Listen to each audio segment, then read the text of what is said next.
Si jusqu'ici Si jusqu'ici, eh bien, l'opinion estimait que le Tchad n'avait pas pris une décision actée, eh bien, c'est acté. Décidément, la France n'a plus le vent en poupe dans le Sahel. D'ailleurs, le président Mahamat Idriss Déby Itno s'est exprimé le 1er décembre 2024. Celui-ci a rappelé qu'il trouvait les relations sur le plan militaire avec la France obsolètes et inefficaces sur son territoire. Telles étaient donc les déclarations du président Mahamat Idriss Déby Itno afin de clarifier la décision du Tchad de rompre définitivement les accords de défense avec la France. Il n'a pas manqué de préciser qu'il ne s'agissait pas pour le Tchad de partir d'un maître pour un autre.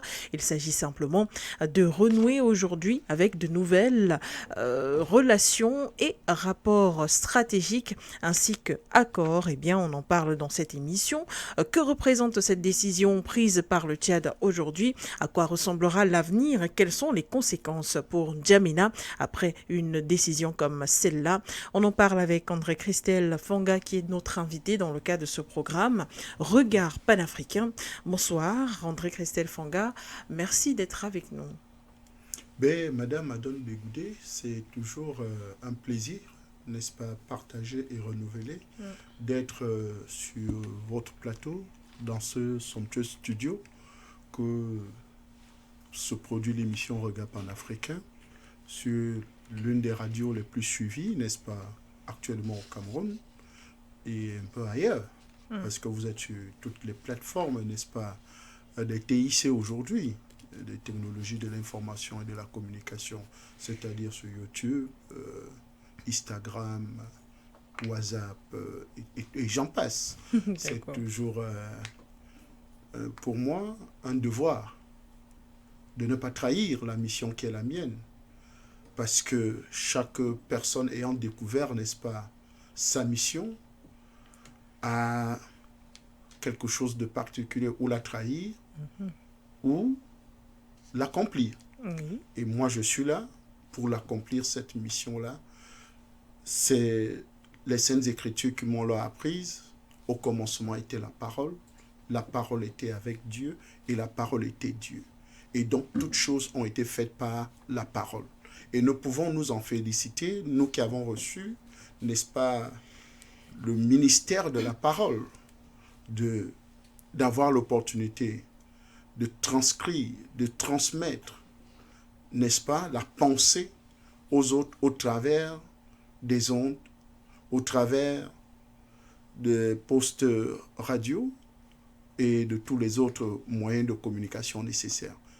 Ce n'est pas un acquis pour moi, mais c'est une grâce du Seigneur d'avoir cette lourde mission-là. Et donc, je profite pour saluer le promoteur de cette chaîne de radio, en fait, ce groupe de médias, parce que c'est un puissant groupe de médias africains qui monte et qui continue à monter, n'est-ce pas, grâce à son promoteur et la dynamique équipe qui travaille d'arrache-pied pour justement mettre, n'est-ce pas, ce groupe au niveau où il doit être. Là, je parle du président Serge Espoir Matomba. Sentez-vous saluer, monsieur le président directeur général, parce que ils ne sont pas nombreux, ces Africains qui croient à l'Afrique. Vous avez dit, vous croyez en l'Afrique, et vous avez donné à l'Afrique l'un des instruments qui permet sa libération aujourd'hui, qui continue dans le combat d'éveil, de conscientisation, de lutte, n'est-ce pas, d'une autre façon, pour justement obtenir ces souverainetés que nous avons aujourd'hui là dans quelques États et qui va contaminer toute l'Afrique, n'est-ce pas? Ce combat pour la souveraineté va contaminer tous les pays d'Afrique, même les plus rigides actuellement. Merci André-Christelle Fanga. On démarre les échanges juste après cette transition.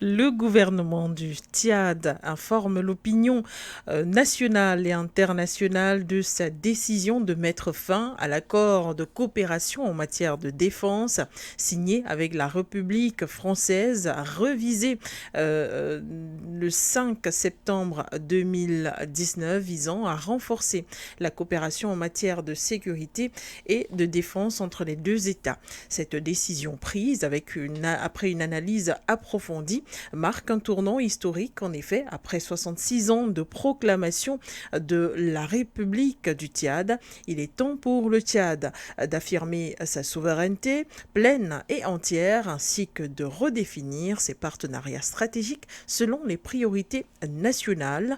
Tels sont les 2 premiers paragraphes qui nous permettent de rentrer dans le communiqué de presse signé par le ministère des Affaires étrangères de la République du Tchad. André Christelle Fonga, le gouvernement du Tchad qui décide de se séparer de la France sur le plan militaire en ce qui concerne la sécurité, bien sûr.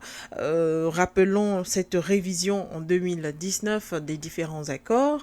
Dans ce contexte où l'on s'en souvient, on en parlait déjà ici, André Christelle Fonga, des déclarations de l'envoyé personnel d'Emmanuel Macron, Jean-Marie Bockel, qui saluait l'attitude de ses partenaires africains qui, selon lui, ne voulaient pas du tout du départ de la France de leur territoire. Il l'avait dit en ses propos, nos partenaires ne souhaitent pas que nous partions de leur territoire car ils ont besoin de nous. Et selon lui, le Tchad faisait partie des pays, en tout cas, qui saluaient ces rapports avec la France et appelait d'ailleurs à de meilleurs dispositifs militaires, qu'importe le nombre, l'essentiel étant le résultat. André Christelle Fonga, vous avez à maintes reprises appelé le Tchad à se lever et à prouver qu'il veut être souverain aujourd'hui.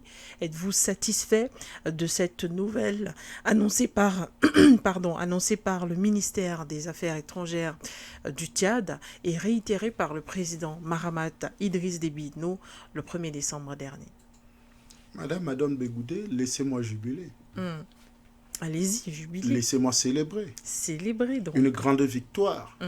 Une grande victoire, n'est-ce pas, de ma prise de position d'abord et de beaucoup d'autres Africains et des Tchadiens aujourd'hui.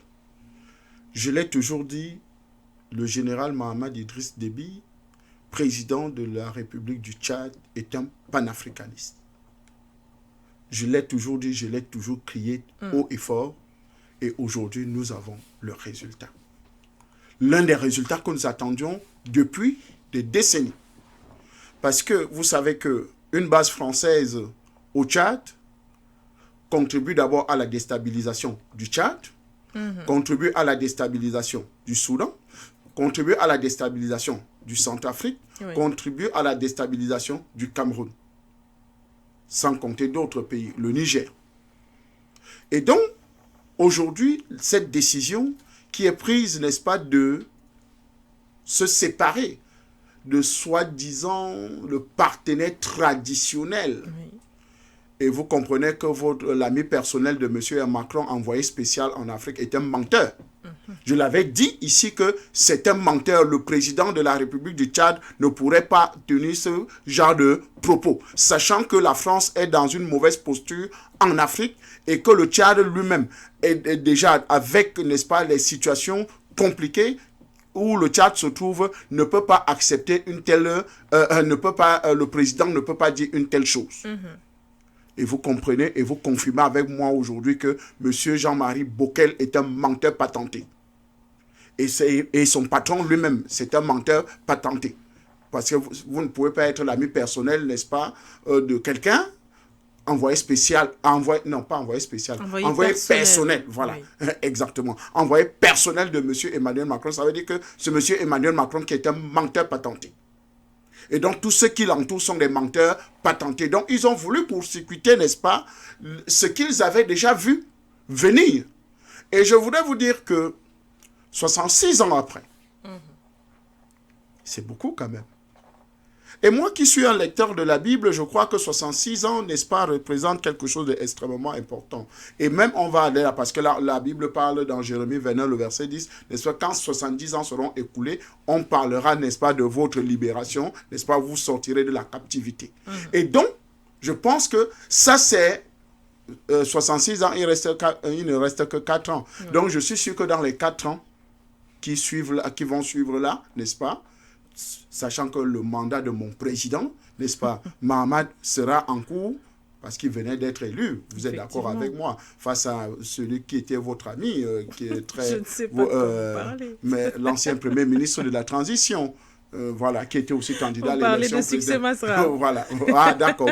Heureusement que vous êtes vite reconnu là-dedans. Donc, pour simplement dire qu'il ne restera il reste 4 ans pour atteindre les 70 ans et pour dire que la captivité, n'est-ce pas, de ces peuples-là est terminée. Et comme la plupart des États africains vont atteindre les 70 ans, n'est-ce pas, après leur indépendance. Bon, j'ai suivi un invité, n'est-ce pas, de votre journal qui parlait tout à l'heure là que ça ne devait pas être les jours que nous devons célébrer les indépendances, n'est-ce pas? C'est plutôt, on devait célébrer autre chose parce que c'était les moments de division. Oui, ça a été justement les moments de division, mais il faut aussi reconnaître que ça a été aussi un moment où la plupart des peuples se sont battus pour obtenir cette indépendance-là parce que c'est la lutte de ces peuples-là qui a fini par apporter, n'est-ce pas, ce bout de papier.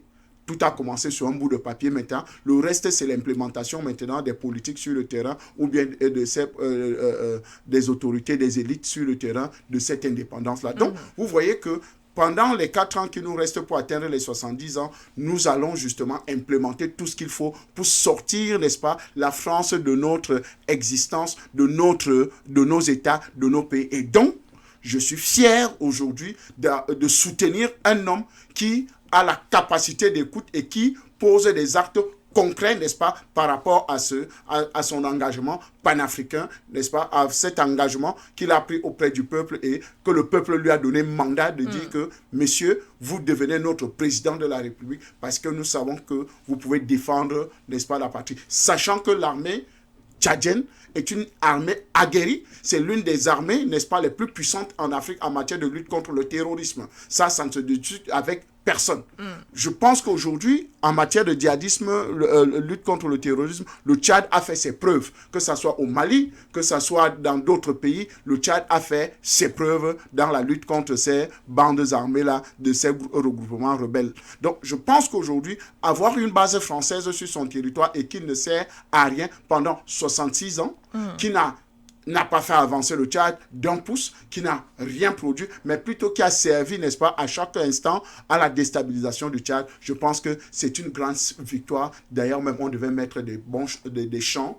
Nous devons mettre, n'est-ce pas, on devait mettre un orchestre, n'est-ce pas, à regard panafricain aujourd'hui pour célébrer, n'est-ce pas, ce moment-là et tout ça. Heureusement que votre technicien qui est de l'autre côté a mis un très bon son de notre ami, n'est-ce pas, de la Guinée-Bissau, je crois. Sambala Kanouté. Voilà, Sambala Kanouté, et qui vantait, n'est-ce pas, les mérites d'un brillant Africain, le président Serge Espoir Matomba. Donc, vous comprenez que des hommes comme ça, des moments comme ça doivent être célébrés parce que, en réalité, nous avons, n'est-ce pas, des hommes valeureux sur notre territoire et qui savent poser des actes qu'il faut au moment qu'il faut. Et je pense que c'est un acte salutaire pour les peuples africains et pour nous. André Christelle Fanga est dans l'allégresse, définitivement. Mais bien sûr, je suis dans l'allégresse, madame Madone. C'est l'une de mes plus belles journées aujourd'hui parce que je l'exprime ici, pas aujourd'hui, mais depuis l'annonce le 28 novembre du 28 novembre, n'est-ce pas, l'annonce, n'est-ce pas, de cette rupture-là de coopération avec la France. Parce que c'est ce que nous avons souhaité. Et d'ailleurs, je crois, dans l'une de vos émissions ici, j'avais dit, la seule chose qui reste au président Mahamat Idriss aujourd'hui, c'est justement de rompre, n'est-ce pas, avec la coopération avec la France. Et je pense que quelques semaines après, ça a été, je peux dire que vraiment j'ai lu dans la boule de cristal, vraiment ma parole a porté ses fruits. Effectivement, votre parole a porté ses fruits, André Christelle Fanga. Alors, il y a, avant que nous puissions poursuivre, il y a une interrogation, c'est plusieurs analystes, peut-être pas tous, de la scène panafricaine, estimaient que au Tchad, il y avait un duo entre deux France-Africains, entre deux marionnette occidentale, mais vous y avez cru en ce caractère de souverainiste du président Mahamat Idriss Déby Itno. Quel était le déclic? Est-ce que c'était la visite en Russie au moment où Emmanuel Macron, lui, attendait le président tchadien sur son territoire? Est-ce que c'est la stoïcité qui a été constatée de Mahamat Déby alors qu'il était déjà accusé de bien mal acquis? Est-ce que c'est le soutien affiché officiellement aux États de l'AES? Qu'est-ce qui a constitué le déclic? Je pense que le président Mahamat Idriss Déby, général d'armée, président de la République, était dans une posture où il fallait voir clair dans le jeu de la France avant de prendre une décision. Je l'ai toujours rappelé à chaque fois, n'est-ce pas, que le général Mahamat Idriss Déby était parmi les troupes mixtes Tchad, Mali, pour lutter contre le djihadisme et le terrorisme au Mali. Il a été sur plusieurs terrains, n'est-ce pas, d'intervention pour justement lutter contre le djihadisme et le terrorisme. Et nous savons tous que le djihadisme et le terrorisme sont une fabrication française ou bien occidentale. Le djihadisme et le terrorisme ne font pas partie de nos us et coutumes. Donc c'est une fabrication imposée à certains États comme des rébellions, comme ces ONG fantoches et tous ceux qui fabriquent pour installer dans nos territoires, pour nous faire croire que non, c'est nos oppositions, c'est nos difficultés, c'est la malgouvernance qui produit ces éléments-là, alors que c'est des fabrications, c'est des construits. Et donc, le général Mahamat, dans cette lutte-là, a le renseignement, le bon renseignement de qui il a affaire. C'est-à-dire, il sait qu'il a affaire à un pompier pyromane. Il a affaire à quelqu'un qui a vu son père être trahi. Quelqu'un qui a vu son père être trahi par la même France. Parce que, selon certaines sources, c'est la France qui a monté justement le commando qui a tué le maréchal du Tchad.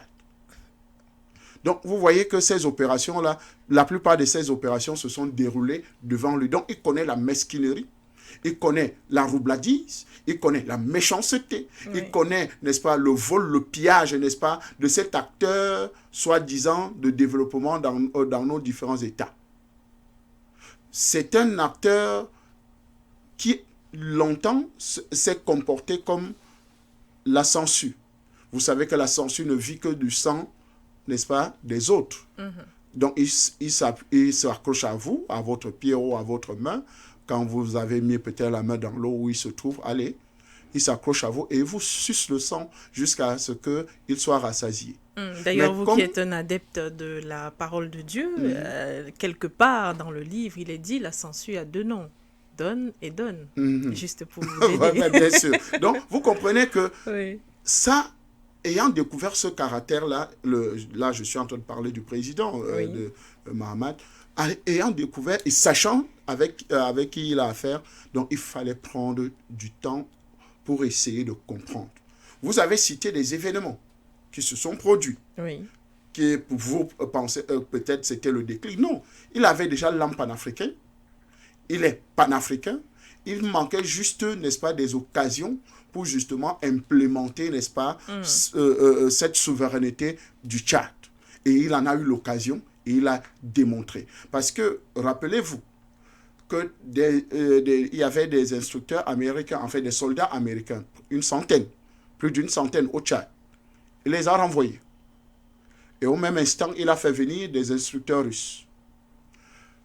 Monsieur Emmanuel Macron l'attendait en France. Il allait en Russie, tête à tête avec le président Vladimir Poutine. Quand monsieur Macron voulait être son parrain, c'est-à-dire celui qui devait l'encadrer parce qu'il était dans une posture qui n'avait pas encore la légalité ou bien la légitimité, n'est-ce pas, populaire du peuple, selon le mode d'évolution du pouvoir, n'est-ce pas, qui est de passer par les élections. Donc, ce n'était que normal qu'il puisse jouer au mou avec M. Emmanuel Macron. Et donc, Macron a voulu profiter de cette situation ambiguë, n'est-ce pas, qui avait au Tchad pour essayer de le dominer, pour essayer d'avoir avantage sur lui et sur le Tchad. Mais quand il a obtenu la liberté, c'est-à-dire de s'exprimer avec la légitimité de son peuple, qui lui a donné un pourcentage assez énorme pendant ces élections, n'est-ce pas, présidentielles, alors il peut prendre des postures maintenant qu'il faut pour le bien-être de son peuple, parce qu'il est là pour le peuple tchadien et pour les peuples africains. Et je pense que c'est tous ces éléments-là qui ont concouru, n'est-ce pas, à ce qu'on puisse arriver à cette posture-là. L'un des faits peut-être qui n'a pas été très remarqué, est-ce que vous avez, quand il était encore président de transition, il y avait une situation, il y avait une association qu'on appelle le G5 Sahel, qui est un regroupement de 5 États pour lutter contre le terrorisme et le djihadisme, n'est-ce pas, dans le Sahel. Il y a eu défection de 2 pays. 2 pays, et maintenant, il est resté 3. Avant même qu'il y ait défection, il y a eu, n'est-ce pas, comme c'est la présidence, vous appelez ça la plaque tournante. Oui. C'est la plaque tournante. La présidence tournante. La présidence tournante, n'est-ce pas? Chaque État prend la présidence, je crois, pour 1 an. C'était au tour du Mali de prendre la présidence, n'est-ce pas, du G5 Sahel. Mais comme ils étaient en transition, on a refusé, n'est-ce pas? En fait, comme la France encore avait la grande, n'est-ce pas, avait la main, le contrôle sur cette organisation, on a refusé que le Mali prenne, n'est-ce pas? C'est comme ça que le Mali s'est détaché de ce regroupement-là. Le Tchad, c'est le Tchad qui avait justement la présidence en ce moment-là. Le Tchad a encore gardé, n'est-ce pas, cette présidence-là. Et finalement, ils se sont retrouvés à 3 pays, je crois. Parce que le Niger étant parti, le Mali étant parti, il ne restait que 3 autres pays. Et je crois que c'était le Tchad, la Mauritanie et le Niger. Et le Niger. Non, je crois. Le Niger est parti, le Mali est parti, je crois que ça devait être le Burkina Faso. Voilà. Donc, vous voyez que et les 3 autres sont partis.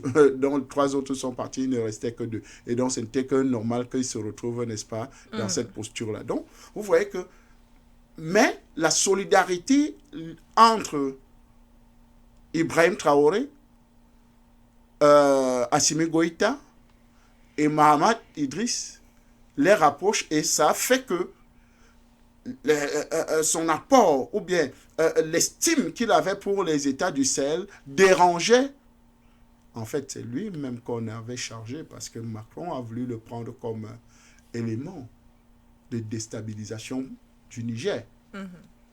Vous voyez qu'il a eu des rencontres, il est allé, n'est-ce pas, à la rencontre de Raman Tchiani et des autres pour essayer de...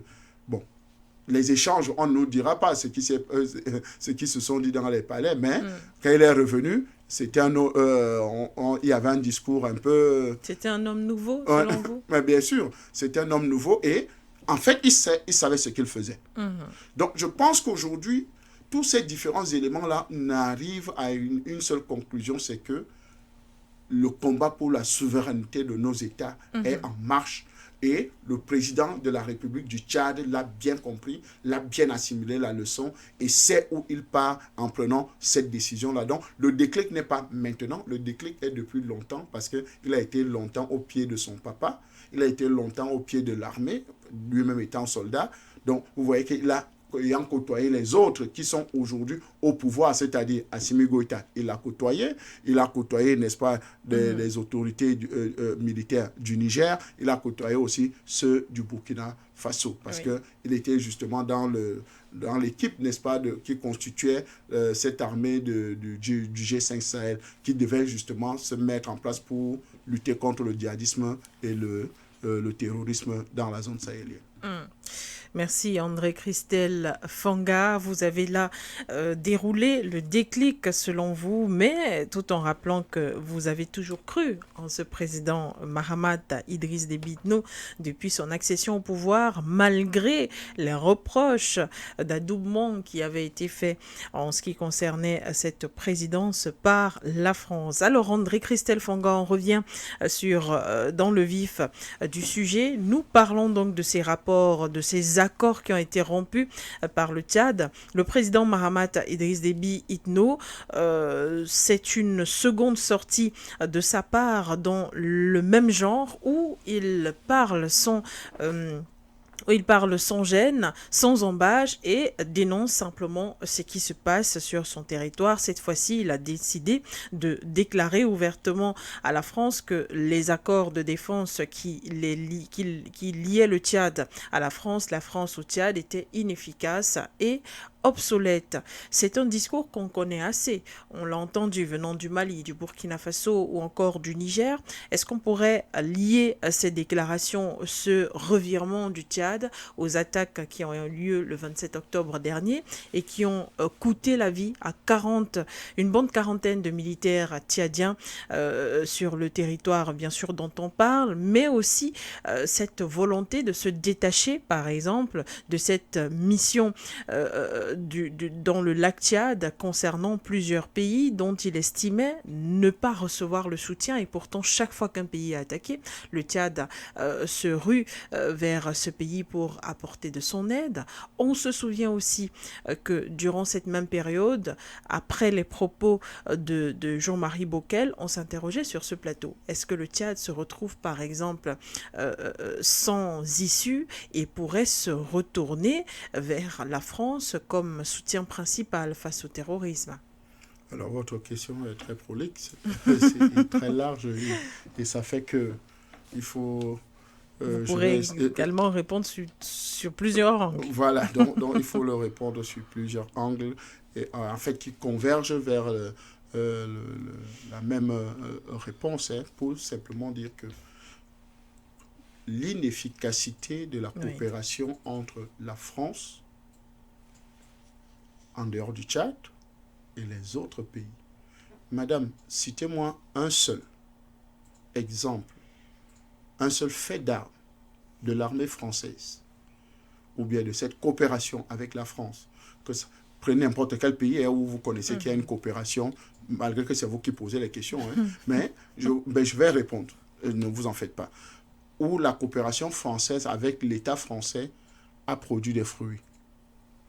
Que ce soit au Mali, que ce soit au Burkina Faso, au Niger, au Tchad, au Cameroun, au Gabon, en Centrafrique, au zéro. Je dis bien zéro. La coopération avec la France n'a jamais rien produit, surtout en matière de défense. Mais alors les propos d'Emmanuel Macron et même de Nicolas Sarkozy qui rappelaient que sans la France, le Burkina Faso devait être rayé de la carte de l'Afrique sont à questionner. Le continent européen s'appelle l'empire du mensonge. Et donc l'empire du mensonge ne peut que produire des menteurs.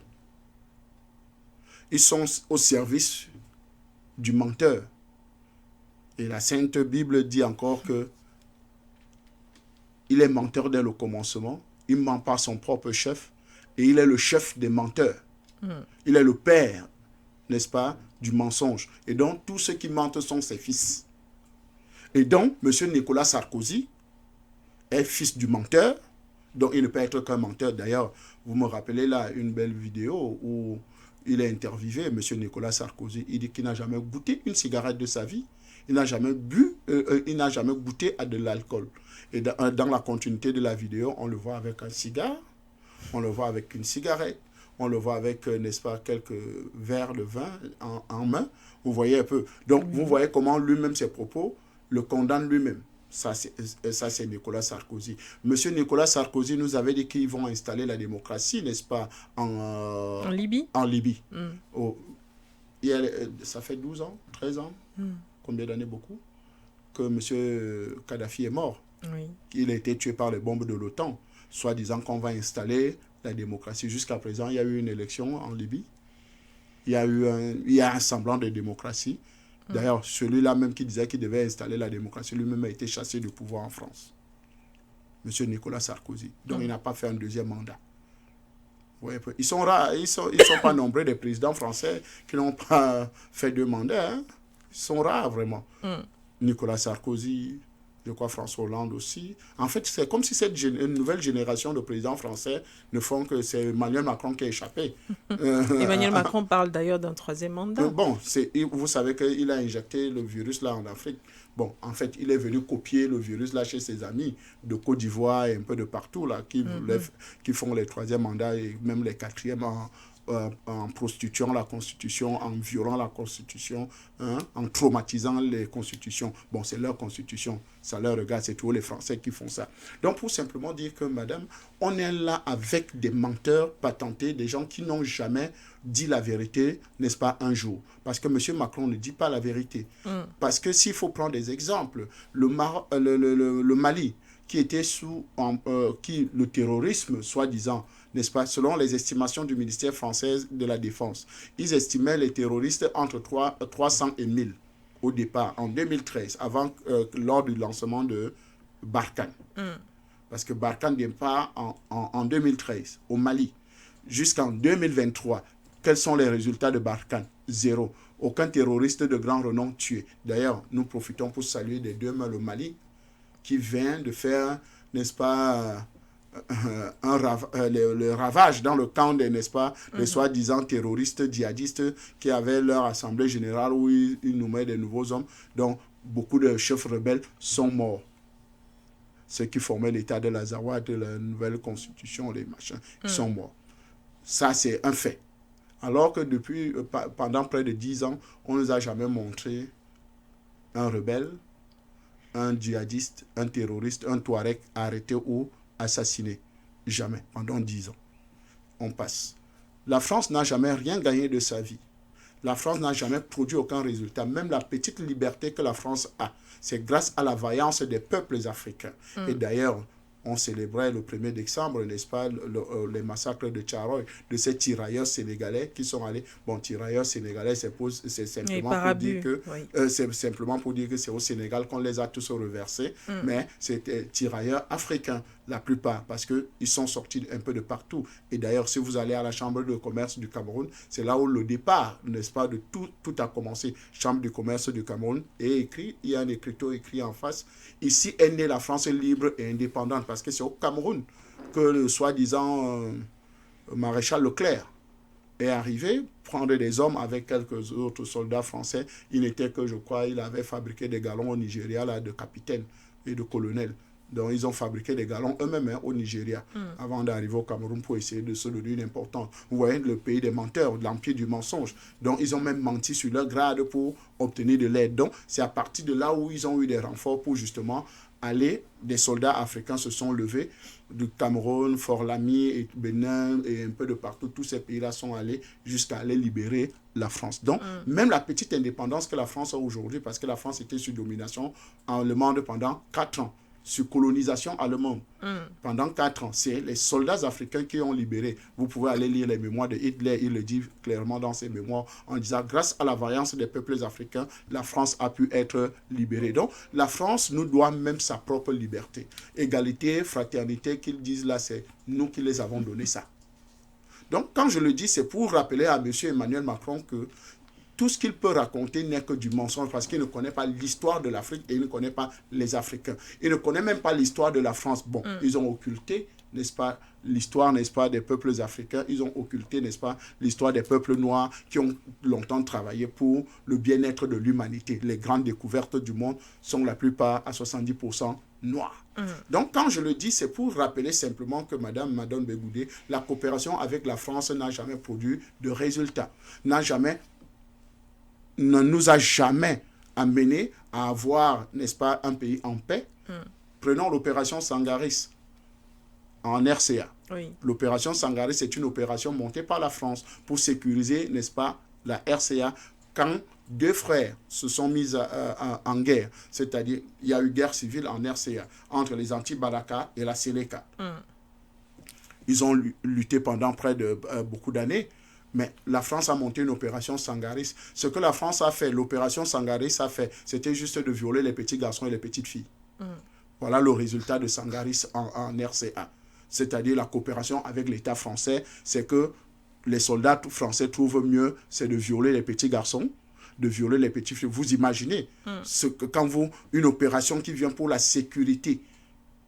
Et plus grave encore, l'opération, les viols de ces petits garçons, un procès a été intenté contre eux. On a dit que non, on ne peut pas les juger en RCA. C'est en France qu'on va les juger. C'est en France qu'on est allé déclarer un non-lieu dont rien ne s'est produit. Ces soldats-là n'ont jamais violé personne. Opération Sangaris. Vous vous rappelez de l'opération L'Arche de Zoé? L'Arche de Zoé, c'est une opération des Français qui, n'est-ce pas, qui ramassaient des enfants, des petits-enfants un peu de partout, en fait, qui faisaient du commerce, n'est-ce pas, des enfants noirs. Et on les a arrêtés au Tchad. Le Tchad a voulu les juger. Monsieur Nicolas Sarkozy a dit, peu importe ce que ces Français ont fait, il ira là-bas les chercher. Et quand le président, feu maréchal Idriss Déby, n'est-ce pas, a voulu dire que non, il insiste qu'il va juger ces Français, une rébellion a éclaté. Et cette rébellion-là était aux portes du palais présidentiel. Quand le maréchal du Tchad a accepté que, ok, il va libérer, n'est-ce pas, les 7 Français de l'Arche de Zoé, finalement, la rébellion a disparu comme un clin d'œil. Pouf! On dit, oh, subitement, l'armée tchadienne a pu repousser la rébellion. Alors que nous savons tous que cette rébellion était justement portée dans les chars français par la base française d'Abéché. Donc, vous comprenez que la coopération avec la France n'a jamais été productive. On se rappelle à l'époque, n'est-ce pas, de David Dacko qui était transporté dans les chars français pour l'installer au pouvoir pour le renversement, n'est-ce pas, du président, je crois que c'était Bokassa ou bien, je ne me rappelle plus bien, en Centrafrique. Donc, vous voyez comment, n'est-ce pas, la France a entretenu, n'est-ce pas, le chaos, a entretenu, n'est-ce pas, les rébellions, a entretenu, d'ailleurs, au nord-ouest ou au sud-ouest, la France est toujours indexée parce que vous voyez que sa coopération avec les barons du pétrole, n'est-ce pas, Total, bon, ancien Elf, l'ancien Elf, c'est celui-là qui payait Bob Denard. Si vous avez connu Bob Denard, vous avez entendu parler du célèbre Bob Denard, ce mercenaire qui était spécialisé pour tuer les chefs d'État ou bien pour déstabiliser les États, n'est-ce pas, sans compter les autres qui travaillaient justement dans ces multinationales-là pour déstabiliser nos États. Donc vous voyez que la coopération avec la France a été toujours corrosif, abrasif, nocif. Ça a toujours été criminel. Cette coopération-là, ça n'a jamais rien porté. Donc, si arrivé aujourd'hui que les gens se rendent compte que, mais non, ça fait quand même 66 ans que nous sommes ensemble et le Tchad a connu et des guerres, des déstabilisations, des assassinats, etc., etc. Et l'armée française n'a jamais apporté aucun soutien. Rappelez-vous, c'est vous-même qui l'avez dit ici tout à l'heure, des derniers massacres, en fait, l'attaque qui a eu lieu le 27 octobre au Tchad. Exactement. Où des militaires tchadiens ont été tués par Boko Haram. Vous savez que la France a des drones dans sa base militaire au niveau du Tchad. Ça veut dire que des drones de renseignement, ça veut dire qu'ils peuvent simplement, n'est-ce pas, donner la position des rebelles, mais ils ne le font pas. D'ailleurs même, quand Boko Haram était au summum, n'est-ce pas, de sa barbarie, qui touchait le Cameroun, le Tchad, un peu de partout là, on a demandé pour qu'on ait des films, des positions de Boko Haram, le Cameroun payait extrêmement cher.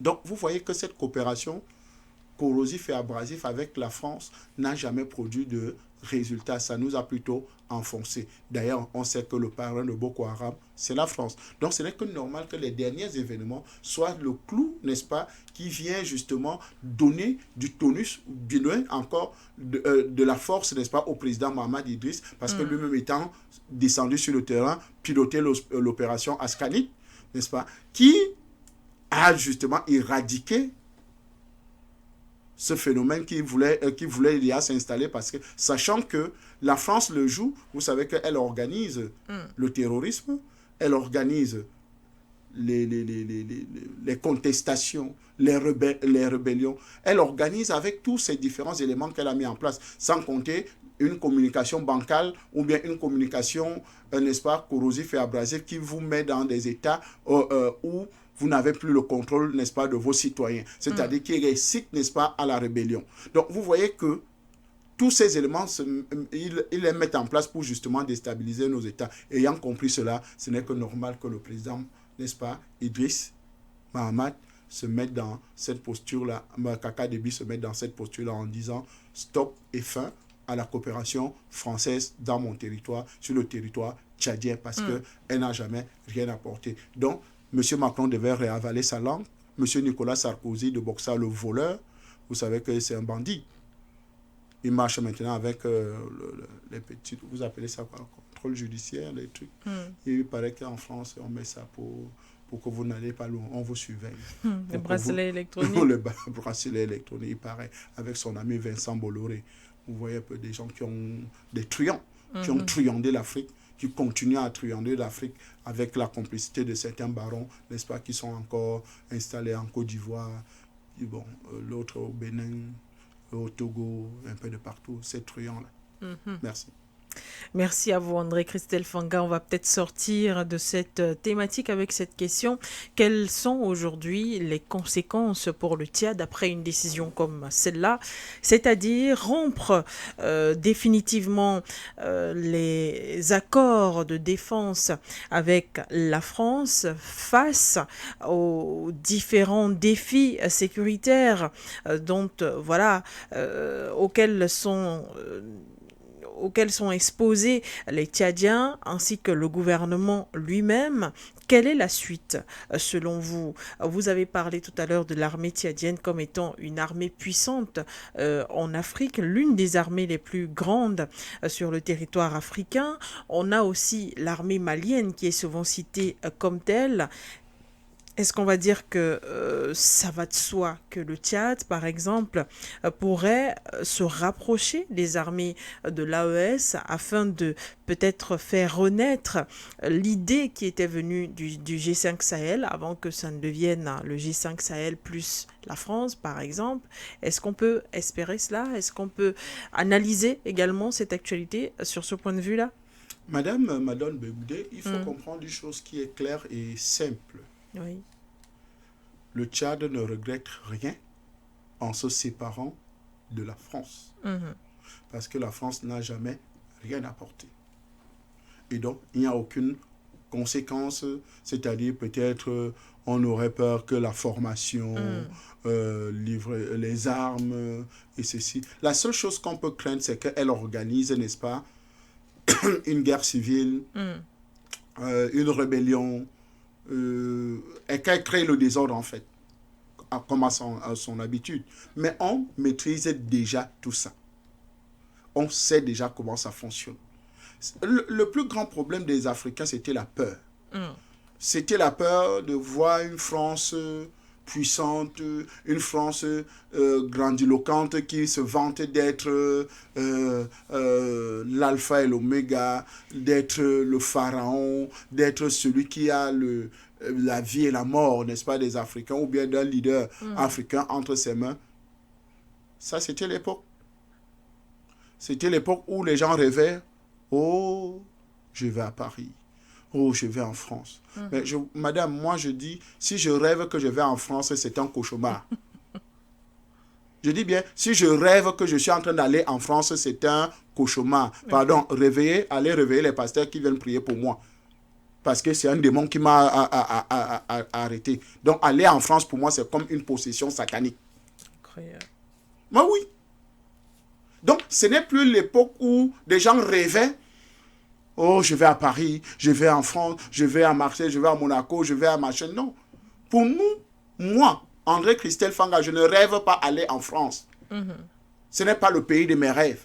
Et donc, ils avaient l'ascendant, n'est-ce pas, sur les peuples africains parce que la plupart, on nous a d'abord, d'ailleurs, je ne continue à le dire et je me pose toujours la question, comment une partie de l'Afrique est devenue l'Afrique francophone? Juste qu'on appelle Afrique francophone. Les autres, Afrique lusophone, Afrique anglo-saxon, Afrique, vraiment. On se pose la question, mais comment ça s'est fait? Quand on s'exprime même en leur langue aujourd'hui, avec le français. Et des gens nous taxent maintenant de francophones, les autres d'anglophones. Et on nous crée des conflits sur une affaire de francophones, anglophones. Mais est-ce que vous savez qu'au Cameroun, au nord-ouest et au sud-ouest, il y a les Bassa? C'est-à-dire qu'ils sont originaires du sud-ouest. Et les bassins se trouvent au littoral. Les bassins se trouvent au sud. Les bassins se trouvent au centre. Donc, au moins dans 4 régions du Cameroun. D'autres d'expression anglaise, d'autres d'expression francophone. Vous allez dire à ceux-là que non. Toi, tu n'es plus bassin, maintenant tu es anglophone, l'autre est francophone. Alors qu'ils ont le même grand-père. Et on se retrouve avec des questions comme ça qu'il faut résoudre chez nous en Afrique. Et donc, il faut se décomplexer le plus rapidement possible pour simplement, j'essaie d'expliquer que ce qui faisait la grandeur de la France, n'est-ce pas, dans nos États, a été complètement, n'est-ce pas, broyé. On est des Africains décomplexés aujourd'hui. On n'est plus les gens que non, ouais, vraiment, quand tu sortais de France, tu sortais du sommet, n'est-ce pas? D'ailleurs, même toutes les filles, il fallait que vous sortez de Paris pour que le gars arrache toutes les filles du quartier. Oui! Parce qu'il y avait le complexe de celui qui était en France ou bien celui qui est parti en France. Aujourd'hui, je suis fier d'aller dans mon village. Je suis fier de voyager, n'est-ce pas, aller dans d'autres régions de mon pays.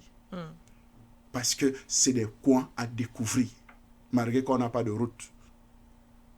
Malgré que pour aller à l'ouest, c'est un calvaire. Pour aller, bon, vous savez que la falaise tue maintenant tous les jours.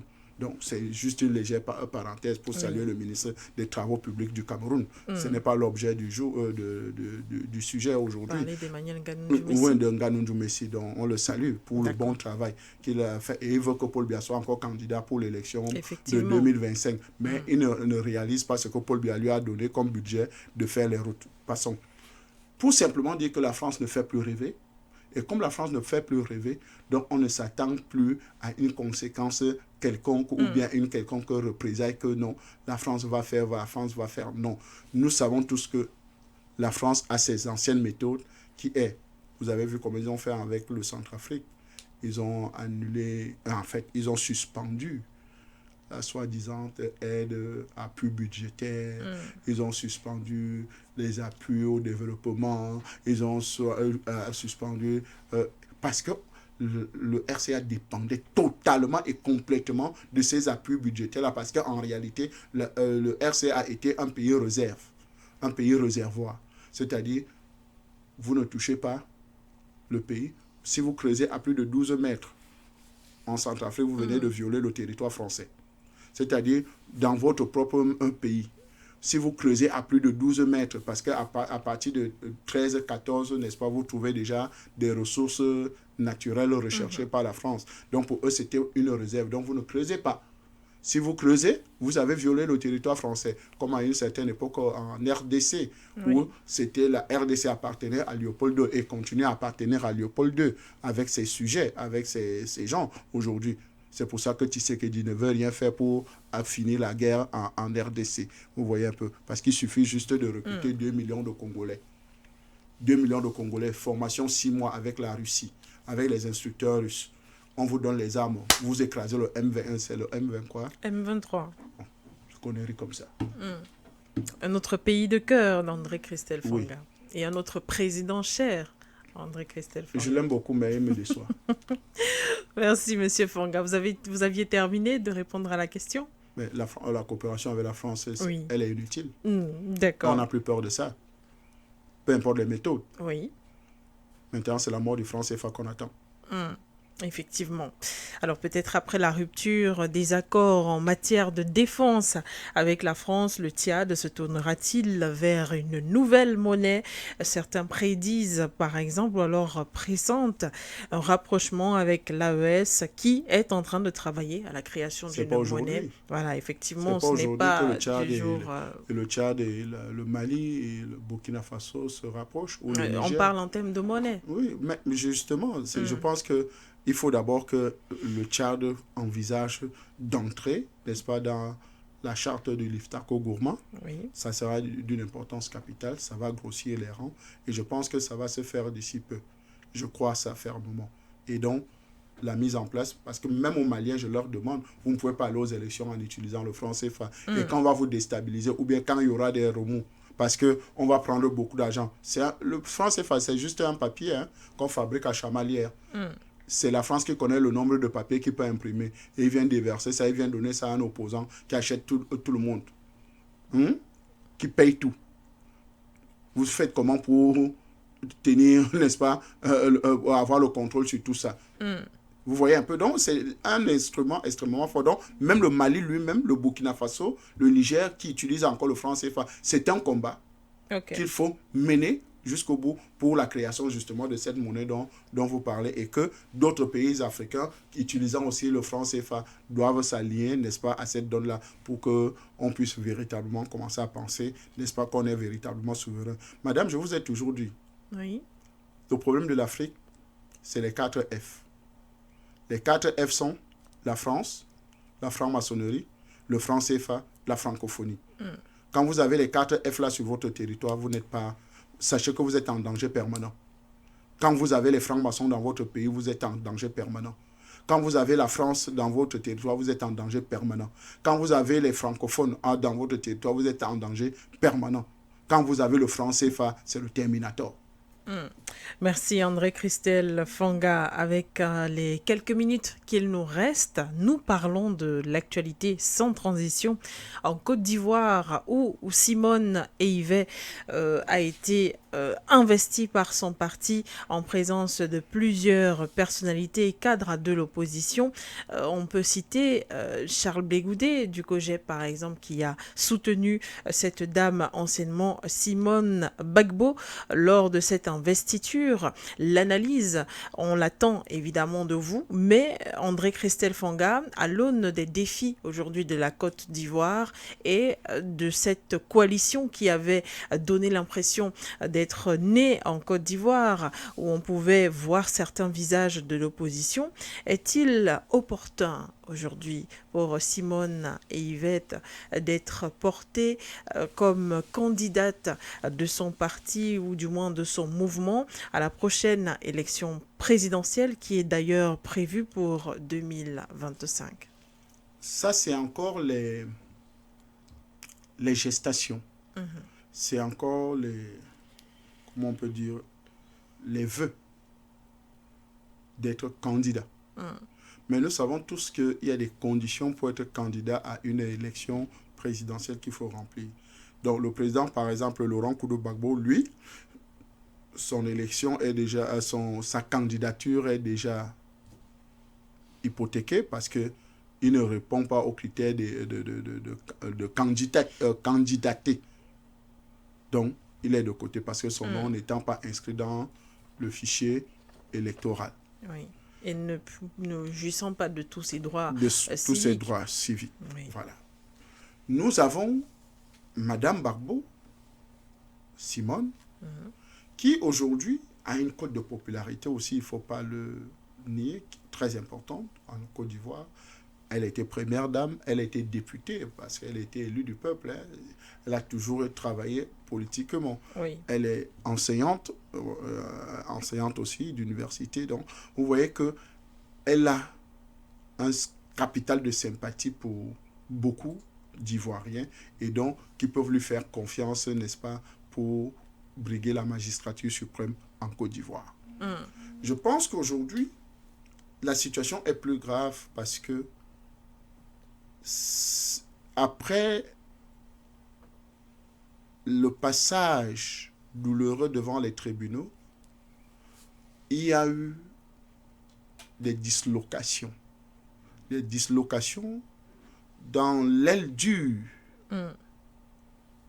qui faisait la puissance de la Côte d'Ivoire. En fait, il fallait briser le mur de fer que constituait le président Laurent Gbagbo, Madame Simone Gbagbo, ministre Charles Blé Goudé, le premier ministre Afin Guessan et je crois que 2 ou 3 autres personnalités. Il fallait briser ça. Et en fait, c'est pour ça que l'opération française en Côte d'Ivoire s'appelle l'opération Licorne. Vous connaissez la licorne? C'est un cheval. La licorne est un cheval qui a la corne au bout de son... Sur son front. Son front, exactement, oui. Son front. Et c'est le seul cheval qui transperce l'éléphant. Et la Côte d'Ivoire s'appelle le pays de l'éléphant. En fait, a pour symbole l'éléphant. Okay. Donc, opération française installée en Côte d'Ivoire s'appelle la force Licorne. La force Licorne s'attaque à qui? À l'éléphant. La licorne s'attaque à l'éléphant et transperce l'éléphant. Et donc, ce n'est que normal qu'on se retrouve, n'est-ce pas, avec cette situation que nous avons vécue en Côte d'Ivoire. Vous savez que la France est quand même le pays des philosophes. Donc, ils ne font rien au hasard. Même Opération Sangaris, si on vous donne la définition de Sangaris, vous allez comprendre. Sangaris, vous voyez, c'est un genre de papillon, n'est-ce pas? Vous savez que Bangui, c'est le pays des fleurs, la coquette. Pays des fleurs. Et Sangaris, c'est une opération, c'est un papillon qui mange les fleurs, en fait, les fleurs qui viennent de germer. Donc, il se nourrit de ça. Opération Sangaris. Et donc, ce n'est que normal qu'ils ont confondu, au lieu de défendre, n'est-ce pas, la liberté, ils se sont concentrés plutôt que sur le derrière des petits-enfants et des petites-filles, parce que l'opération Sangaris, n'est-ce pas, ne suce que, n'est-ce pas, ce jus frais, n'est-ce pas, des fleurs qui sortent. Vous voyez, c'est philosophique. C'est des termes philosophiques, mais qui traduisent la réalité sur le terrain. Opération Sabre au Mali ou au Burkina Faso. Serval, ça a des significations. Donc, vous voyez que, c'est parce que je n'ai pas eu le temps, si j'avais préparé cette émission dans ce sens-là, je vous aurais donné l'explication de Barkhane, de Serval. tous ces différents éléments, forces, n'est-ce pas, mis en place par la France dans nos territoires. Okay. Donc, j'étais en train d'expliquer ça parce que vous voyez que la licorne a réussi à transpercer l'éléphant et donc à disloquer, n'est-ce pas, ce grand éléphant, qui est la Côte d'Ivoire, qui était présidé par le président Laurent Koudou-Bardo, Madame Simone Afin-Guessan, le ministre Charles Blé Goudé et tous les autres.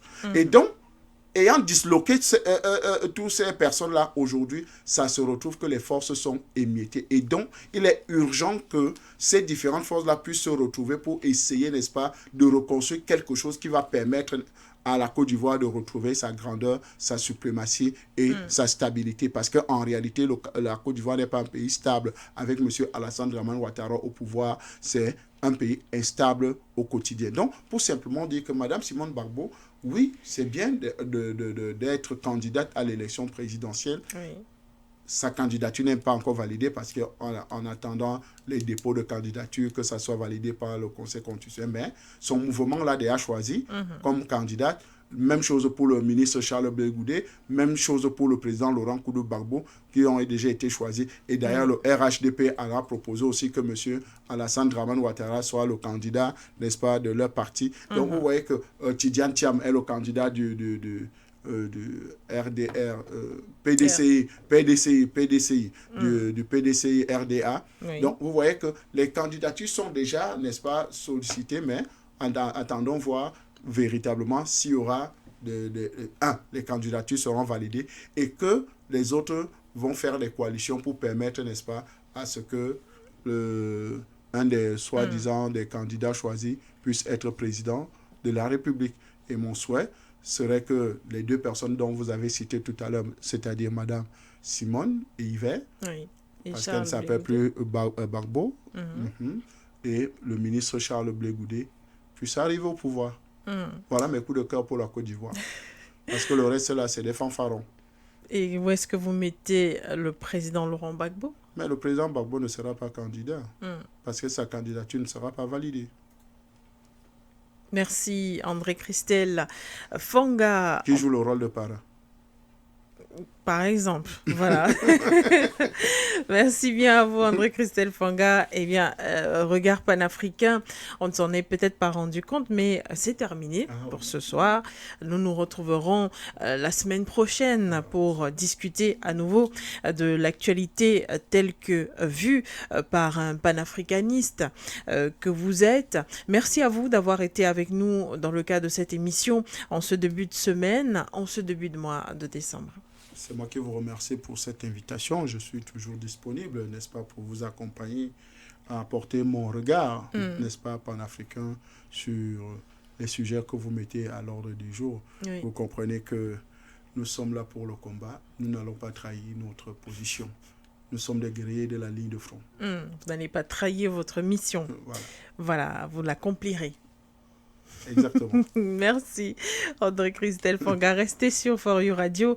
Les émissions et les programmes ainsi que l'information se poursuivent. Regard panafricain, c'est terminé. Merci à ceux qui nous ont écoutés sur notre radio. Regardez sur nos différentes plateformes internet For You Media Africa ainsi que sur leurs petits écrans sur notre télévision For You TV. On se retrouvera très bientôt. D'ici là, prenez soin de vous. Au revoir, Bangui.